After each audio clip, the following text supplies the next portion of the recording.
Even very brief separations are stressful to infants and young children.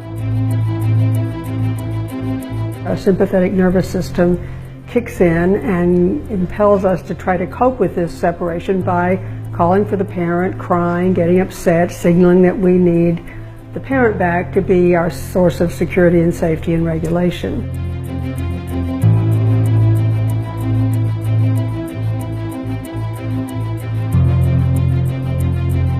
It begins to damage brain cells. Hippocampal cells will die, that's our memory center. The electrical activity in the brain is being reduced by these more prolonged separations. The other thing that's affected in the brain is the amygdala. It's the fight or flight center. So when you've got this really overactive amygdala, the ability to be able to evaluate risk, make good decisions is compromised. Not only does it affect the architecture of the brain, but long term it affects health and early death.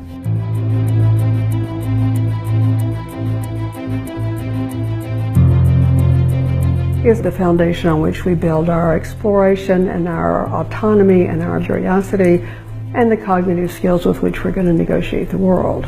It's a very fundamental system to protect, and it's foundational to many of the child's developmental achievements. Time is very important when you're dealing with very young children because you begin to see this deterioration fairly quickly.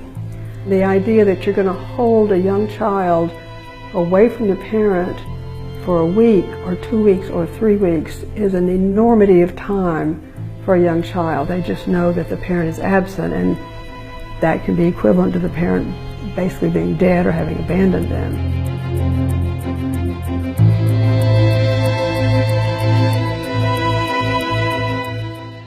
One of the things we see in children reared in institutions in the first 2 years of life is that the attachment system goes badly awry.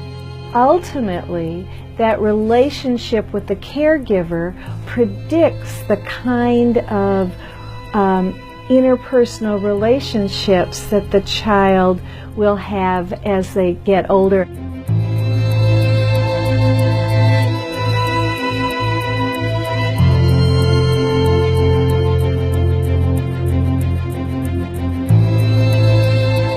It's very important if we want to prevent later very problematic outcomes for these kids. The younger the child, the more urgent it is. Recovery is certainly possible, but I think the prognosis for most of these children is they're not going to be okay.